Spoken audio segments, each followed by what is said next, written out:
Et on reçoit notre invitée du vendredi, Christine Sauvage. Bonjour. Bonjour. Merci de nous avoir rejoints. Vous êtes libraire, les lettres voisines à Voisin le Bretonneux, qui porte bien son nom. Et vous êtes venu avec toute une sélection de livres. Il y a un peu de tout pour les grands et pour les moins grands. On n'est pas encore tout à fait dans le temps de Noël, mais enfin on y arrive, dans le temps des fêtes. Et surtout, on est dans le temps des prix littéraires. Les prix, on va en parler.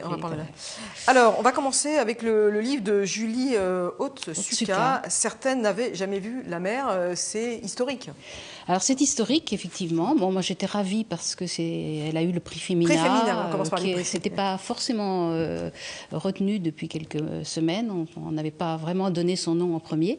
Mais c'est un livre, moi, que j'avais lu cet été et qui m'avait beaucoup passionnée parce qu'il s'agit de l'histoire de femmes qui ont rejoint des Japonais dans les années 30, qui ont vécu une vie vraiment difficile de misère et puis qui ont surtout été considérés comme des ennemis au moment où Pearl Harbor a eu lieu.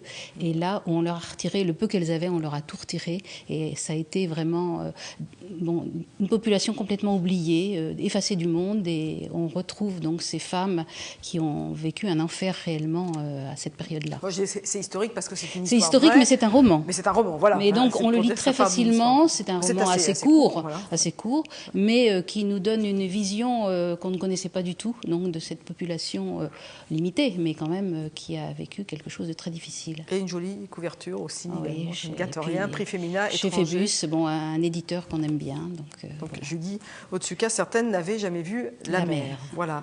On va continuer avec le prix Goncourt des lycéens, prix de l'Académie Prix de l'Académie française d'abord, c'était le premier prix. Alors, prix de l'Académie française, c'est celui qui est donné le premier. Des lycéens pour Joël Dicker. Voilà, c'est un gros succès pour ce jeune auteur. C'est son deuxième roman. On quitte la Deuxième Guerre mondiale, on arrive au printemps 2008 à New York. Il faut retenir que beaucoup de romans aujourd'hui s'inscrivent dans l'histoire. Alors, c'est vrai qu'il y a des histoires qui sont très lointaines. Et là, c'est l'histoire contemporaine, puisque 2008, c'est l'arrivée d'Obama au pouvoir. C'est l'Amérique qui fait une surprise au monde entier en faisant cette élection. Et là, Dicker décrit une Amérique où il y a des pouvoirs qui s'entrechoquent, qui interviennent, qui font des pressions énormes. Et où là, on voit entre les médias, le monde politique, le monde intellectuel, et puis ce jeune homme qui découvre...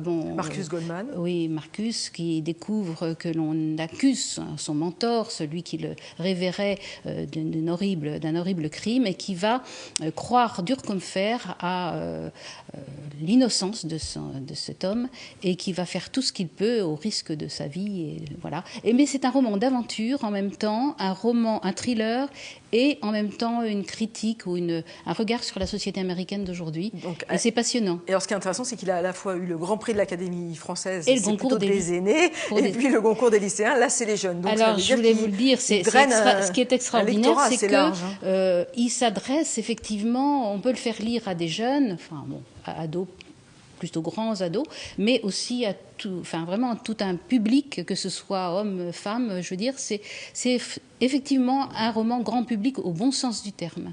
Alors on continue avec, alors là vous allez nous emmener plutôt il va faire froid avec Olivier Truc, puisqu'on va aller lire Le Dernier Lapon. Oui. On est vraiment au bout de la terre, en Laponie.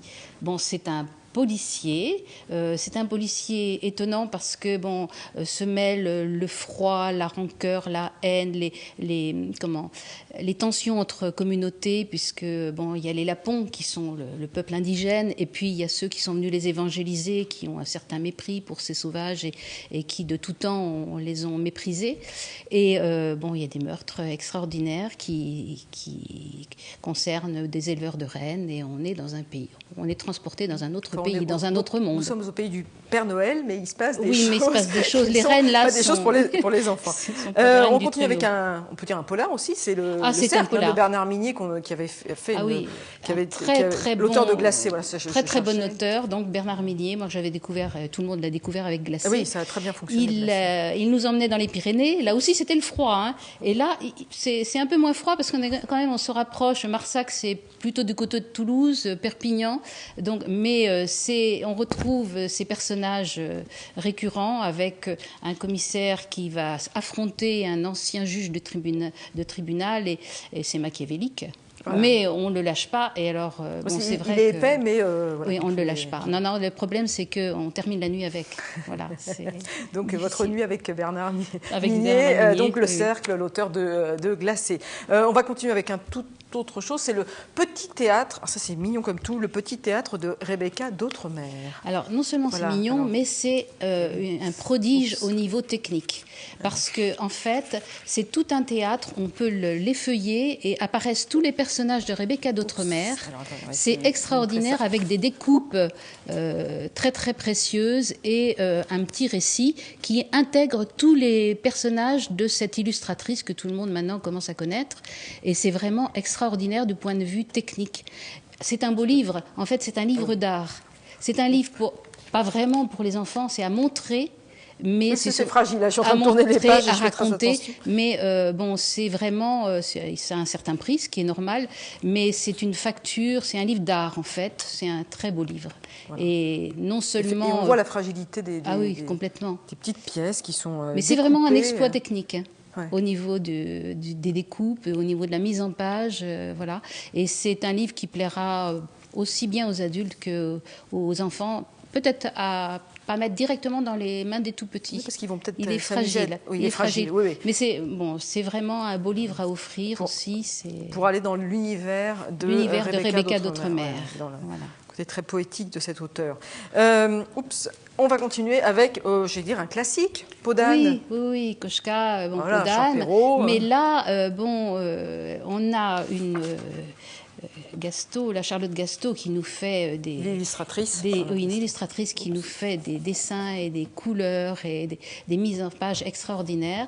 Alors, elle a produit pour cette fin d'année 3 livres différents. Le petit sapin que je vous ai apporté aussi, qui est aussi illustré par elle. Non. Mais à chaque fois, c'est un jeu de couleurs, c'est un jeu de petits dessins, vraiment très précis, très précieux, et avec, bien sûr, la magie du conte qui est reproduite à travers ces dessins, et des expressions aussi, malgré tout, dans un dessin très rectiligne parfois, ou avec beaucoup de simplification, mais des expressions qui reviennent. Et alors le petit sapin, le voici. Alors le petit sapin, voilà, je vous montre la couverture parce qu'elle est vraiment très jolie, puis elle brille. Regardez. Oui, mais à chaque fois d'ailleurs, même le petit sapin, il brille aussi. Voilà. Et le petit sapin, c'est pareil. Je vais faire présentatrice de livres qui brillent. Voilà. Ça va être mon nouveau travail. Là aussi, un dessin précieux, et avec, c'est le père Castor là qui travaille là-dessus, et c'est vraiment des petits albums, des albums qui sont vraiment agréables, qui font rêver. Ça s'adresse à des enfants à partir de quel âge? On peut commencer à 4-5 ans à raconter l'histoire, et puis après ils le liront tout seuls vers 6-7 ans. Et c'est donc Peau d'âne aussi Ah oui, Peau d'âne aussi. Ça fait partie des contes, de ces contes que l'on commence à raconter aux petits, et bon, ils en prennent une partie, et puis 2 ou 3 ans après, ils en écoutent une autre partie. Non, c'est vraiment très beau.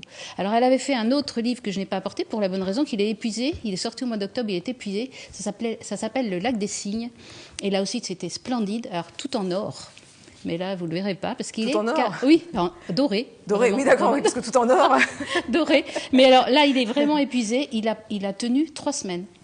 Et il est tellement joli, et il a plu tellement qu'il est déjà épuisé. Et donc, on n'a pas dit l'éditeur, parce que c'est Père Castor. Père Castor, voilà. Si je l'ai dit tout à l'heure. Mais voilà. Père Castor, c'est très joli. Flammarion, oui, non, ils font des très, très jolies choses. Très jolies choses. Non, quelque chose de... C'est autre chose. Voilà, c'est autre chose. Je sais. La transition n'est pas facile. Non. Amin Malouf, Les Désorientés. Amin Malouf. Alors bon, aussi, on pourrait dire qu'en Orient, eh bien, il y a beaucoup de dorures aussi, dans certaines... belle transition. Oui.